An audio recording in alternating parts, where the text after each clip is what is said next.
Each week, we pick one specific Metro Atlanta neighborhood to call out critical changes over the last few years to let you know, as a home seller, how you might have an advantage in that particular neighborhood if you decided to sell your home today. Cambridge, if you were going north on 141, which would be Medlock Bridge in that area, also Peachtree Parkway if you're in Forsyth County, but turn left. You're going north on 141, go left on McGinnis Ferry, and then left on Sargent Road. The neighborhood is on the right. About 400 homes in that subdivision.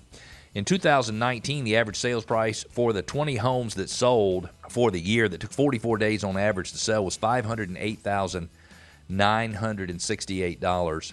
They range from a low of $389,000 up to a high of $650,000, and they sold for 98.6% of their list price ratio, which means sellers discounted the property 1.4% to entice a buyer to go under contract.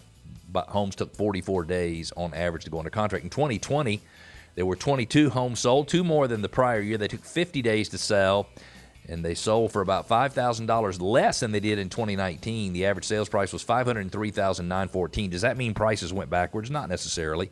In some cases, you get kind of a lower few sales because maybe there's some homes that sell that need a little fix-up or something like that. The low sales price was $405,000. The high sales price was $600,000, which is $50,000 lower than the highest sales price in 2019. In 2020, 15 homes sold in a neighborhood of 370. You'd think we'd have closer to 25 to 30 homes selling every year. So a lower turnover rate in that neighborhood probably means people love living there. In 2021, there were 15 homes that sold. Average days on the market, 6.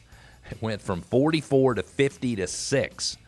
Average sales price, $616,000, which is $113,000 more than the average sales price in 2020. They range from a low of $510,000 up to a high of $761,000. That is a big difference over the prior year. There are currently 5 homes available for sale in the neighborhood, which means there's 6.3 months worth of supply. Average list price, $878,000. They range from a low of $779,000 to a high of $1.068 million. Again, 370-ish homes in the neighborhood, which means from 2012, when the average sales price of a home in the neighborhood was $358,485, homeowner equity has increased $95.6 million.